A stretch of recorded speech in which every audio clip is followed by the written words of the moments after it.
Find one here. Papa, look at your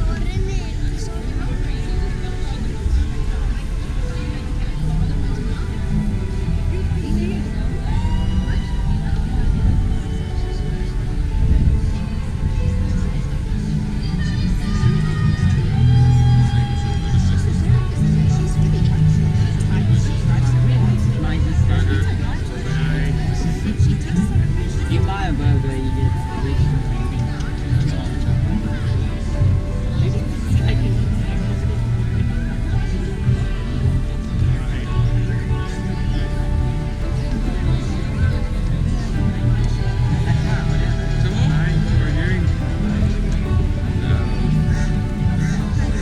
Come back to take a still one for you.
Say hi, Cinema. Say hi, hi, Cinema. Hi.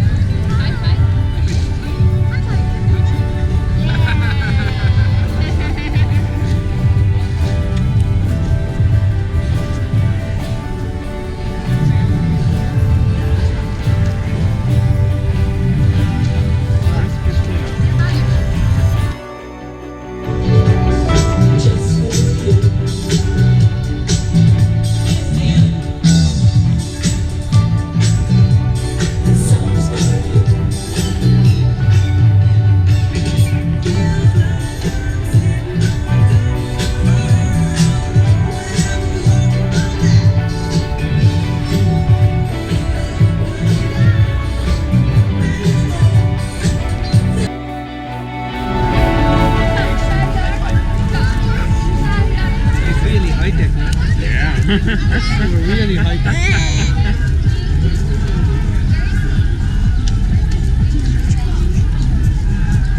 Oh, they're doing one. Yes. How did you do it?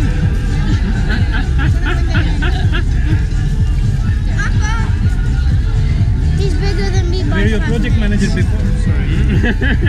Yeah. I put extra effort. Exactly. I don't know. What's the secret? I'd like to introduce my right hand man, Wayne Tansfield. 25 years we've been together. And when I say together, I mean cooking together. Let's just establish that straight away. But you know, this is going to be great fun. We're going to have a lot of fun watching these great dishes. And I thought what I'd do for you today are two different styles of cooking. One is more of a homely dish, and you can just imagine if you had some friends around, you're going to meet up for us, go a nice glass of something chilled and some lovely little bites. Well, that's what I'm going to do with one of the dishes. The other one is more restauranty. You know, I'm going to make this combination of something that this dish has become almost a modern classic. It's a combination. Hang on, take your photos. I'm not a poser, you know that. So, but anyway, basically, this is going to be a combination of fish and meat together.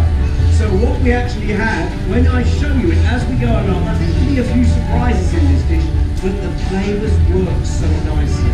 They also, you know, they do nothing but complement one another. So what's the first dish I'm going to do? Before that actually, have any of you been to my restaurants at the Grosvenor House or already? And what I'm trying to promote? Got Rhodes W1, of course, at the Grosvenor House, which is more kind of towards that sort of fine dining style, and with that, of course, that rotisserie contemporary form of grill room. And Andrew, thank you so much for that introduction about Theatre by Road to the cinemas. If you want good, wholesome, tasty food that we've made on the premises, that's the place to go. No other cinema like it. So, hope I'm going to see you there. I'm appearing in a few of the movies. You don't believe that, do you? No, because nor do I. But there we go. Right, what's the first dish I'm going to do for you? These, believe it or not, are very, very simple. They are purely called crispy prawns. Sounds basic, doesn't it? Sounds simple. You think, how boring, Gary. Surely we all know how to make crispy prawns. And these crispy prawns are going to be with a little bit of a difference. Because when I say crispy, the crispy edge, in fact, are these. Rice Krispies. And you think about it, you know, this is a cereal, you have that with your cold milk and it's delicious.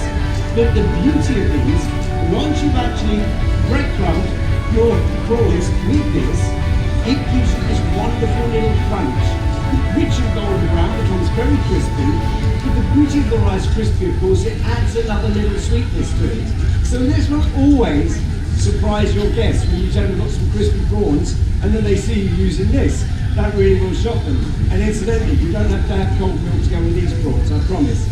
So what have I done? Taken some nice large king prawns like this, we have then simply just cleaned them up. Nice pieces like this, taking off all of that shell from the outside, and then I put them onto a stick, just like this. So something like a large cocktail stick, that's all you need, a little kebab stick, like that. What I'm going to do now is show you how we get them like this.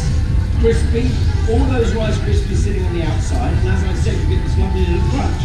The first stage, looking at these, we can actually season that with a little touch of salt and pepper.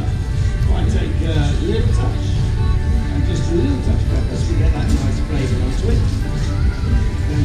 Thank you. The next thing is a combination of half corn flour, half just straightforward flour, plain flour. And that way, believe it or not, it leaves a slightly lighter finish to it, because quite often, when you have something, it doesn't take too long to cook like this. If you're using just a straight plain flour, it can leave that sort of taste of it. This doesn't. It's much, much lighter, holds very well, and also because of that corn flour, once it gets hot, as you all know, it becomes a thickening agent, which helps hold on your actual crumbs. The next thing, I'm just using egg white, not beaten egg, just egg white. And to actually brush it on, it's easier to brush on than it is to dip. Always mix it with a little touch of salt.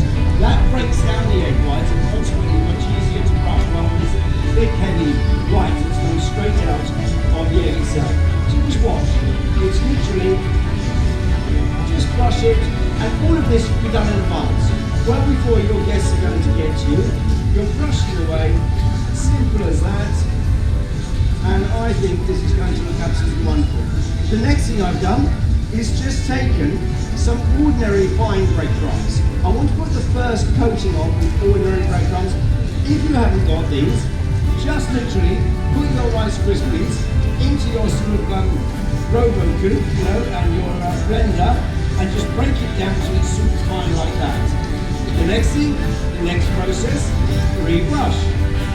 And this really is so easy to do, and I'm doing it quite slowly so I can actually show it to you, but it's literally a very quick little brush, but I'm very particular in that.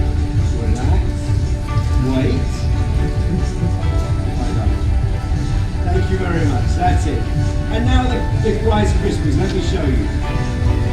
These Krispies, what I've done is put them into a little bag, just right out my rolls and been lightly crushed them. You don't need them straight out of the packet. So you need to break them down just a little bit, but they've still got that lovely crunch about them. This way they'll coat onto the prawn a lot easier. Push that on, squeeze it all around, and we have then beautiful, crispy prawns like that, as you can imagine. Absolutely delicious. I'm just going to pop these two back in for a second to make sure they are going to be equally beautifully crumbed. And then the next stage is just to deep fry. Now here's another little tip for you. Whenever you're deep frying these, if you happen to have one of these domestic, or if you're going to be heating up oil separately, really and truly you want that to to only be at about 165 degrees. If you try cooking these and frying these at 180, the actual prawn actually becomes golden brown and crispy, but not cooked all the way through. By just doing that sort of 15 degrees less, what you're left with then is the prawn, succulent, juicy, and still crispy and golden brown.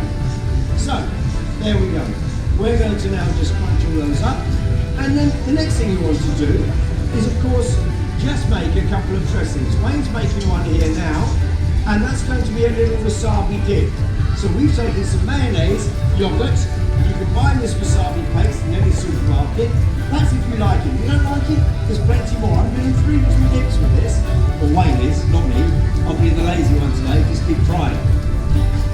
But basically, into this we've got wasabi, as I said, yogurt, mayonnaise, you can squeeze a lime, squeeze a lemon, whatever, and it is absolutely delicious to eat with salt and pepper. The other one we're going to use is straight from a bottle, sweet chili sauce. Which is delicious, as you can imagine. Almost like having almost sweet and sour kind of prawns, crispy prawns. And the other one we've just made a sweet lemon mayonnaise. So that's made with creme fraiche. That's also made with mayonnaise. Plenty of lemon juice, but if we put a little bit of sugar into that.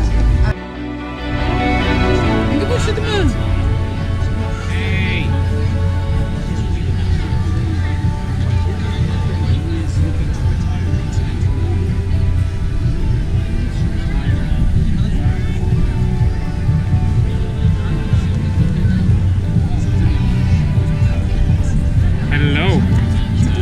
How are you doing? Good, good. Yeah. Happy birthday, you kid. Yeah. I sold them. Having Blam B.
Okay, we're gonna smooth it out a little bit.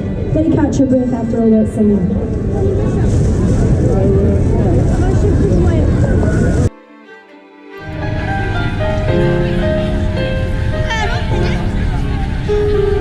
Once I was 7 years old, when Mama told me, go make yourself some friends or you'll be lonely. Once I was 7 years old.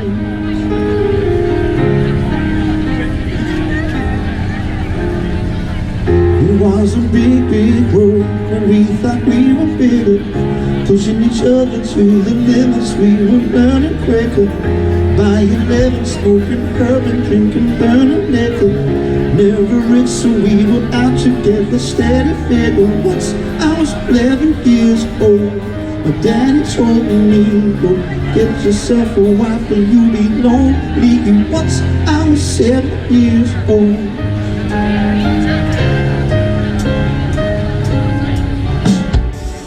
I always had bad dreams like my daddy before me. I started writing songs and then I started writing stories.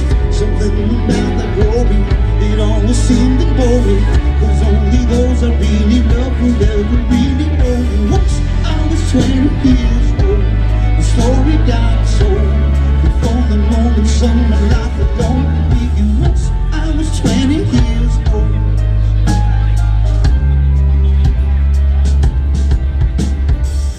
I only see my goals, I don't believe in failure, 'cause I know the smallest voices, they can make it major. I got my boys with me, at least those in favor.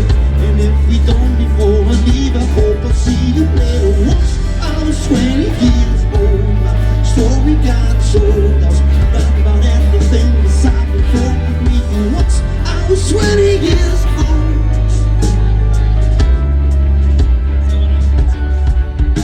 Soon we'll be 30 years old. Our songs have been told. We traveled around the world, but we're still lonely. Once I was 30 years old.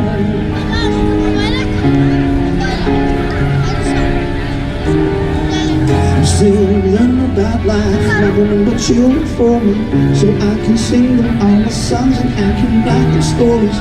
Most of my boys are with me, some are still seeking glory, and some I had to leave behind. My brother, I'm so sorry. Soon we'll be 30 years old. My daddy got 61. Remember life and then you